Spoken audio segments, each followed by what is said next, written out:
Welcome to Stories Podcast. I'm your host, Amanda Weldin. Today's story is called The Peppermint Predicament, a Spellbinders story. Written for you by Molly Murphy, writer, producer, and composer for Dorktales Storytime. Thanks! Enjoy the episode! The Peppermint Predicament, a Spellbinders story. Alice would have snoozed her alarm and gone right back to sleep if it wasn't for the strong smell of candy that appeared in her bedroom overnight. She willed herself to ignore it and write it off as a fluke. This didn't have to be another odd occurrence to investigate, or a clue that something strange was afoot. She squeezed her eyes shut and rolled over on her side, assuming a classic fall back asleep and ignore the real-world problem. Once I wake up again later, she thought to herself, the smell will have disappeared, and I can enjoy my peaceful Saturday. But alas, she was a trained spellbinder. And one of the first rules from the Spellbinder Code is that you should never ignore something as mysterious as the smell of candy when waking up. Finally, resigned to her fate, Alice sat up in her bed and squinted in the fresh new light coming from her window. She inhaled deeply, trying to understand how this could even be possible. There was her regular dream where she took anything she wanted from her local candy store without paying a dime. That possibility was ruled out quickly as she stumbled out of bed, immediately stubbing her toe on her desk chair. Ugh, definitely not my candy store dream. What a shame, she mumbled to herself, pulling jeans and a sweatshirt from her closet and tossing them on her unmade bed. After quickly changing, she started a more in-depth search. She turned over every item in her room, in her drawers, on her desk, and even in the laundry basket. Then she began crawling across the floor, looking in every crevice and corner until she found herself lying on her stomach half under the bed. This wasn't exactly how Alice imagined spending her Saturday off, hanging out on the ground with dust bunnies and a stray sock. Alice took another whiff to see if the candy smell was stronger under the bed, and inhaled so much dust she began to cough. Before even hearing a word from the cat, Alice knew she had arrived. And at the exact moment Alice was doing something embarrassing. Classic Octavia. "You can smell it too?" Alice asked the cat from under the bed after her coughing subsided. "Why are you under the bed?" Octavia replied. "Oh, I just never hang out down here. Thought it would be a blast," Alice returned. She could hear Octavia snicker under her purr. "Ah," is all the cat said in reply. "Octavia, I'm obviously looking for where that candy smell is coming from. Now, will you please come help me? You can get under the furniture much easier than I can." "Oh, you seem to be doing just fine without me, Alice." Alice rolled her eyes. "I saw that," the cat said in reply. No one warned Alice about how often she would trip, fall, and even willingly crawl around on the floor as a spellbinder. When Octavia recruited her, all she said was that they would be collecting unusual magical items that were born from powerful stories, like Little Red Riding Hood's hood and the infamous poison apple. Then they would return them to the ever-after warehouse, where their magic would continue to grow and shape the world. Easy peasy, no sweat. Totally normal, run-of-the-mill stuff.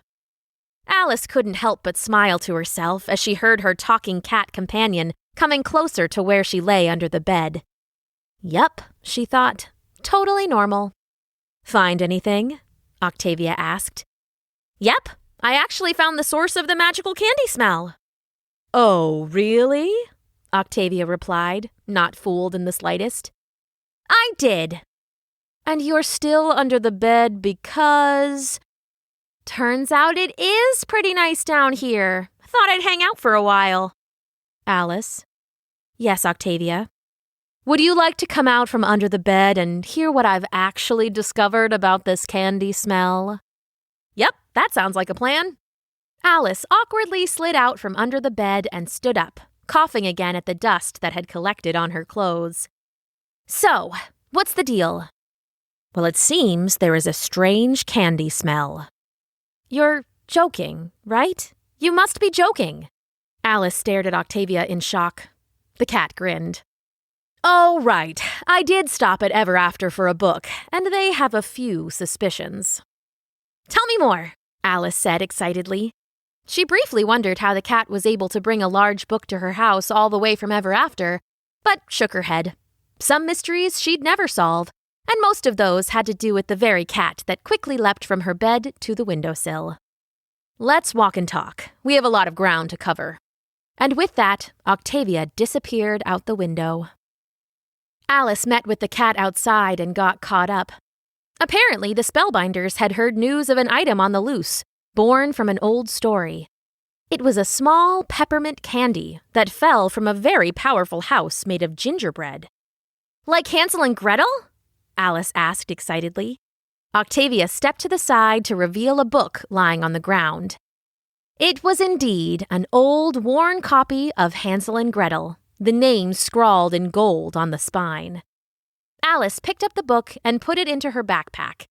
Once they found the peppermint, they would drop it into the book to return it to Ever After. But that brought up the real challenge ahead. How are we supposed to find a single magical peppermint candy? Is it actually enormous or something? Unfortunately, no, Alice. The Spellbinders in Ever After suspect it's just a little piece of candy, but we think we actually may have a lead. Grab your bike. The two walked into the garage beside Alice's home and mounted up on her bike.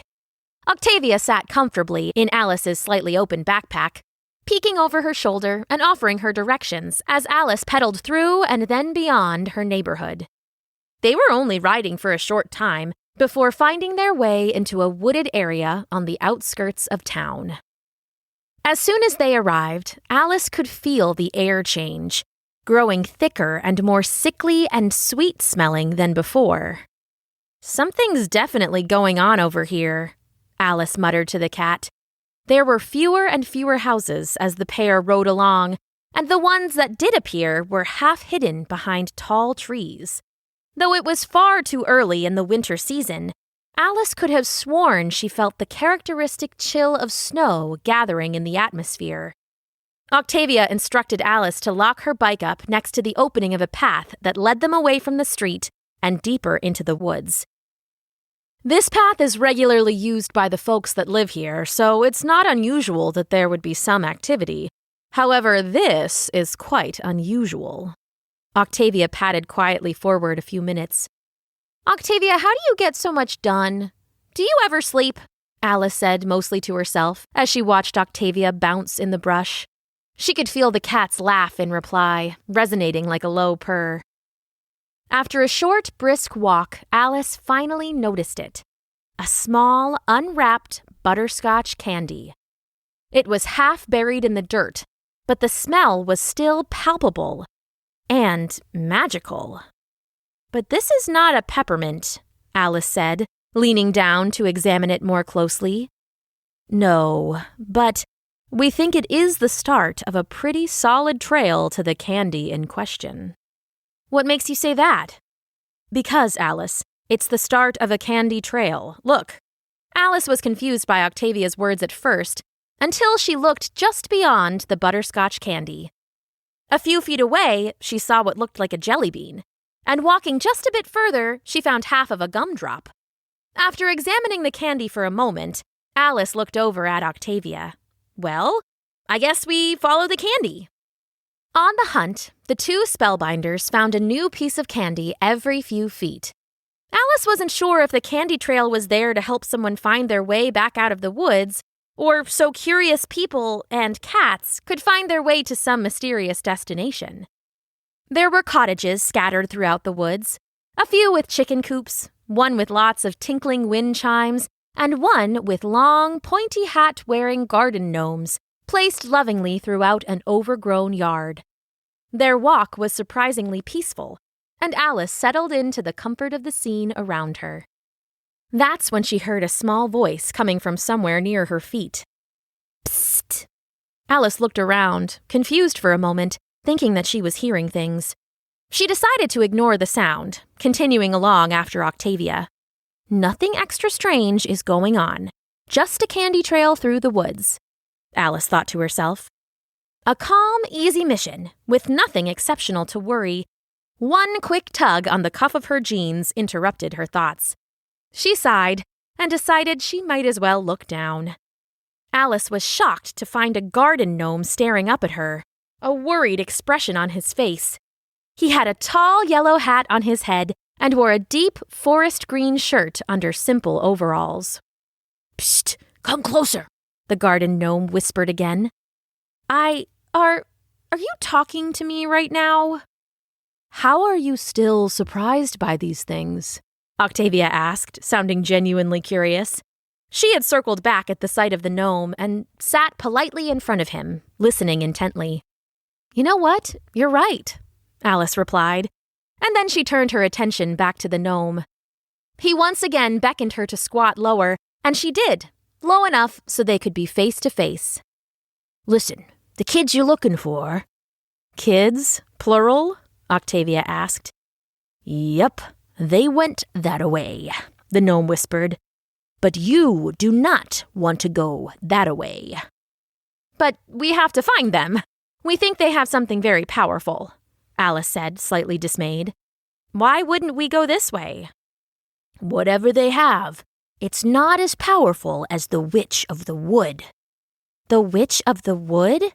There's a witch? How do you think there's enough magic in these parts for me to come to life? Alice and Octavia looked at one another. In their line of work, this was a very fair point. "Listen, the Witch of the Wood has built a very tempting gingerbread hut to draw in lost kids." "Do you know why?" "For dark and scary deeds, of course. Mischief, sorcery," the gnome exclaimed, and then he immediately looked around nervously. "Shh, she'll hear us." Octavia and Alice shared a glance when, behind them, another voice piped up. "Oh, Georgie, don't go scaring these folks. She's not out to lure kids that do dark and scary deeds." Another gnome appeared to have followed them, this one with a tall red hat. "That's right, Lorna. She's just a lost soul, poor thing." A third gnome manifested out of seemingly nowhere, this one with a bright blue cap. Lorna nodded sympathetically at this third gnome's proclamation.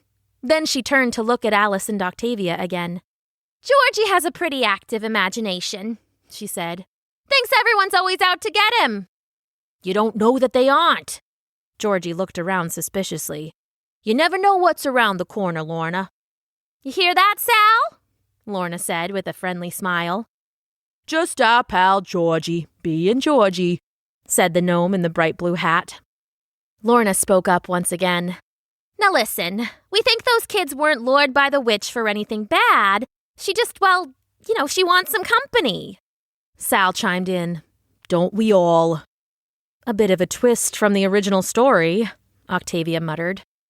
"The story we heard in our yard over there is that there was a lady who is living far, far away from family and friends, and sometimes she feels sad and alone during the cold months of winter. So she goes to work to make strange and dangerous magic in the wood," Georgie blurted out. Then, just as quickly, he added, "Shh, not so loud. She's gonna find me." Sal chuckled. "Oh, Georgie. Anywho, she lives out here, and I think sometimes folks might forget about her. We all get so busy, I suppose." "Oh, no," Alice said. She couldn't imagine having to spend all winter alone. Then she started thinking about the artifacts that she and Octavia had collected so far. So much of their magic wants to protect, but it quickly grows too powerful and out of hand, which means...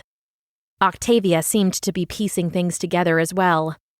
So perhaps the power of our missing candy is about making sure no one will ever lose their way, and it tries to draw people to one another so no one has to be alone.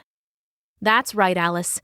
And it's somehow gotten out of hand, creating something so tempting that the Witch of the Wood will never have to experience being alone again. "The gingerbread house!" Alice exclaimed loudly. "Hush! Not so loud! She will be summoned!" Georgie skittered behind Sal, trying to line up precisely behind him so his tall hat would be hidden. "Well, we hope you two find the Witch of the Wood and get her out of that candy hut." Sal beamed up at them, completely unbothered by Georgie. "Yes, tell her hello from us," Lorna said. "Not me. Georgie added, disrupting his already questionable camouflage. We will indeed. Thank you so much for your help. Octavia lifted a paw, which Sal took and shook enthusiastically. It was the only time Alice ever saw the cat nearly lose her balance.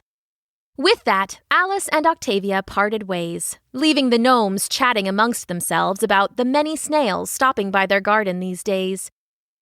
The pieces of candy were getting more spread out than before, and Alice started to grow concerned. How would they know which way to go if the candy trail ran out? They could try following the smell alone, but it was strong enough now that the gingerbread house could be in any direction. Eventually, Alice's fears were confirmed.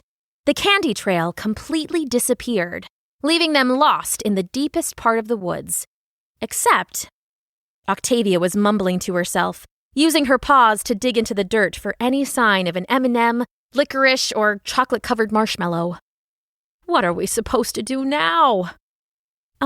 Octavia? Follow the candy trail, they said, and you'll find the peppermint. Easy peasy, they said. That's what they always say, and it's never easy, is it? Octavia, just once can the trail not mysteriously run out, or not be protected by gargoyles who are bad at riddles, or not be interrupted by a bell ringing for lunch at a high school, and I swear if we have to endure more rhyming. Octavia, look! Alice scooped up the cat and held her in the direction of the snow. Beautiful, pure white snow lay before them, just to the right of where they found the last piece of candy. Where they stood, there was not a trace of snow on the ground, but ahead, it was a winter wonderland, with icicles shining in the trees. Oh, all right then. Octavia started pawing the air, a request to be returned to the ground. Alice plopped her down gently and grinned. Guess what is really easy to see in fresh snow, Octavia? Alice began walking forward to the threshold where the dark mossy ground became suddenly frosty. Tracks! Octavia was next to her, also looking at the fresh footprints ahead. Easy peasy after all. Alice walked ahead confidently. A spellbinder should never assume, Octavia objected, but followed happily anyhow. The temperature dropped significantly where they walked. The air here was thick like frosting, and their teeth chattered with the cold. To Alice's relief, their travel came to a close as a wintry-looking clearing opened up ahead of them. They could see a small hut with trails of smoke puffing out of the chimney. Even from this distance, Alice could tell that the house was made of gingerbread. The roof shingles looked like licorice, and the door hinges were green sour straws. Alice squinted at the house, looking over every inch for anything that might resemble a peppermint. I don't see it, Alice whispered to Octavia. Neither do I. But they did say it was small. Maybe we'll find it if we get closer. What is it you're hoping to find, little cat?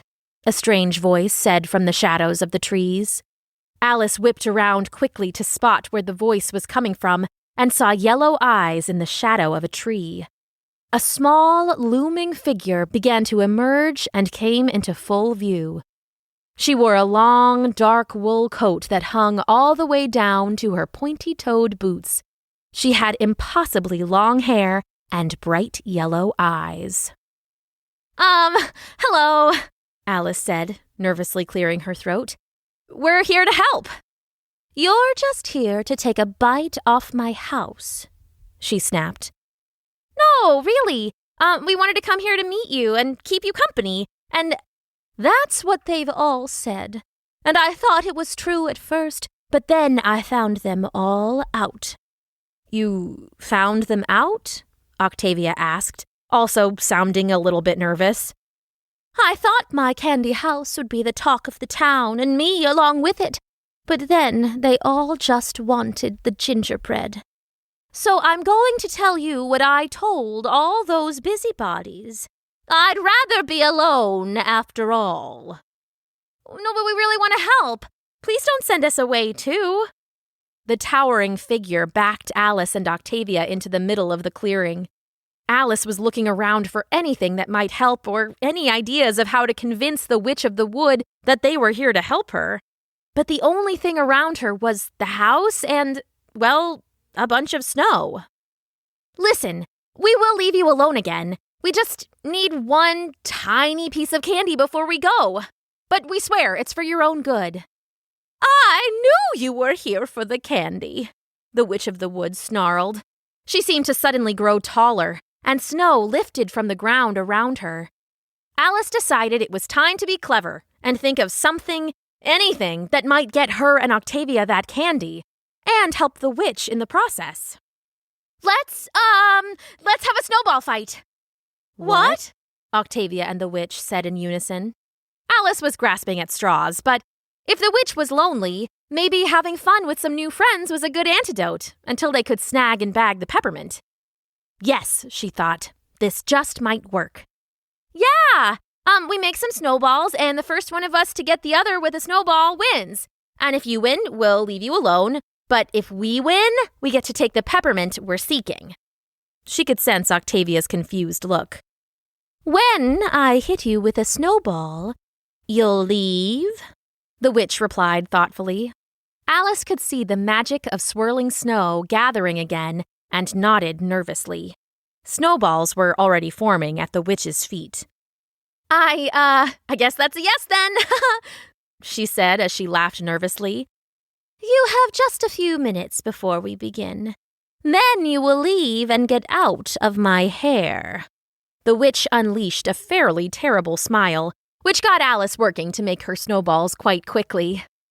A snowball fight? Octavia had padded over and was batting at the snow uselessly. Well, do you have any better ideas? Alice's hands were starting to freeze, but she kept at it, forming snow together as quickly as possible. Alice, where did she go? Alice looked up and realized the witch had disappeared. Probably taking cover, which we might want to consider as well. Come on.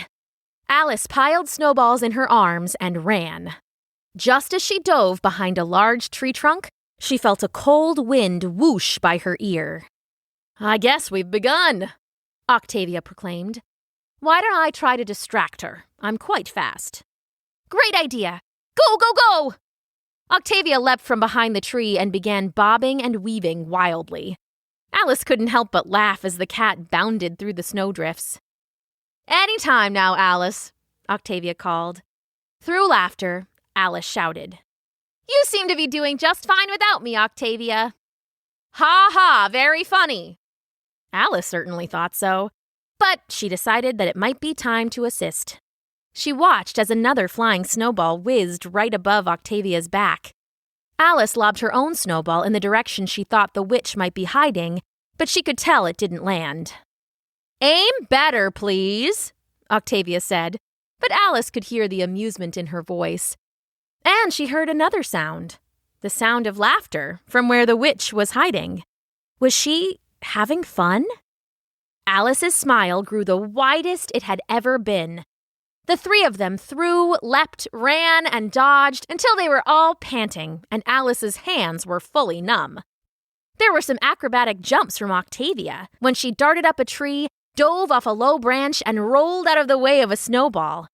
There were fastball pitches from Alice, thrown with so much force she knocked a Twizzler clean off the witch's house. There were also some exceptional fake-outs from the witch, who seemed to magically appear in new hiding spots after each toss. Alice could have played in the snow with them forever, but she knew she needed to get that peppermint back to the Spellbinders. So, she found a key moment to lock eyes with Octavia, and a silent strategy passed between them. Octavia feigned running to the left, pulling the witch out of her crouching position with a snowball at the ready. As she lobbed the ball, Octavia turned and ran in the opposite direction faster than Alice had ever seen her run before. While the witch was distracted and confused, Alice came out from behind her tree on the right and threw one last snowball. It seemed to be suspended in the air while everyone held their breaths in anticipation.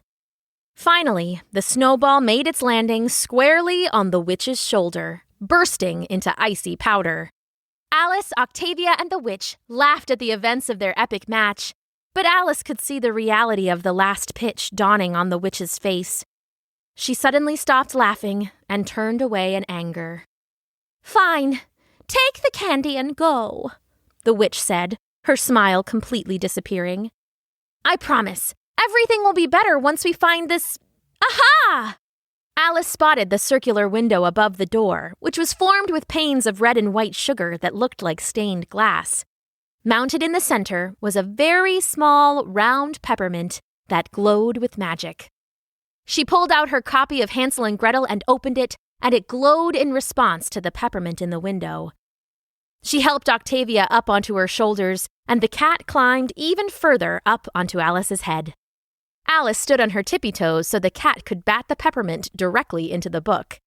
As it fell through the glowing pages, Alice slammed the book shut so it would safely return to the ever-after warehouse. As soon as the peppermint was gone, the candy smell vanished. A heavy gust of wind blew around Alice, Octavia, and the witch, knocking them off their feet and into the snow. Ice and wind and sugar swirled in the air before everything became still and silent. Alice could feel the air warming up, and the snow beneath her knees began to melt. She got to her feet, scooping up Octavia into her arms, and looked around for the witch. Instead, she saw a woman taking in the slowly melting snow and crumbling gingerbread. The house was now a very normal, cozy-looking cottage. The woman was older than Alice. The woman was older than Alice, but younger than Alice's parents, it seemed. A sort of in-between adult. Her long, dark coat came to her knees and looked like typical winter wear. Her boots were far less pointy. She shook the snow from her hair as she got her bearings, and finally, after long pauses of silence, she met the gaze of Alice and her cat. What's going on?" Octavia and Alice took the time to explain what happened, while helping her clean the cookies and candy that had fallen in her yard. They learned her name was Emma Woods, and she worked at a flower shop. She was very kind. She had expected a visit from her siblings and her nieces and nephews over the winter, but they'd had to cancel the trip. After a year away from family and friends, it was hard to accept that it would be even longer until she could be with them. She had been baking and bought lots of candy and treats in preparation for their visit. It seemed that the Spellbinders' peppermint found its way into her shopping bags, and the rest is history. Who knew that feeling lonely could create all this? Stories and the feelings that come from them are really powerful, and you happen to have a little magical assistance. I'm sorry that you've been feeling lonely, but now that we're here, what can we do to help? Octavia, Alice, thank you again for finding me, Emma said. It's been a strange week, that's for sure, and you've already helped me. I'm really glad that we met. Can you stay for tea? I can bake some of my chocolate chip cookies. They're nothing too special, but I'd love to make them for you to show you my thanks. Tea would be wonderful, but could we save your cookies for later? Alice looked down sheepishly.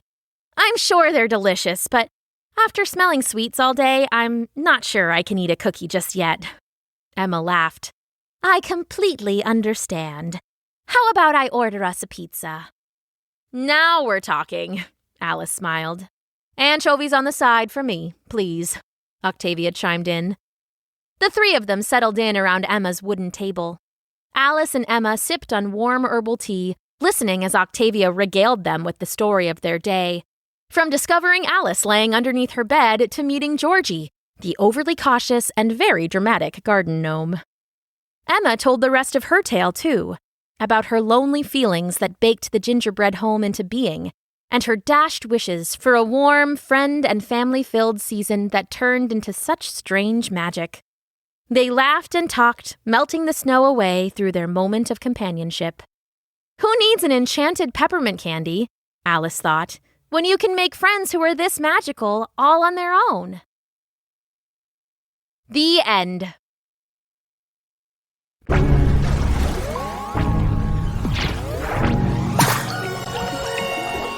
Thanks for listening.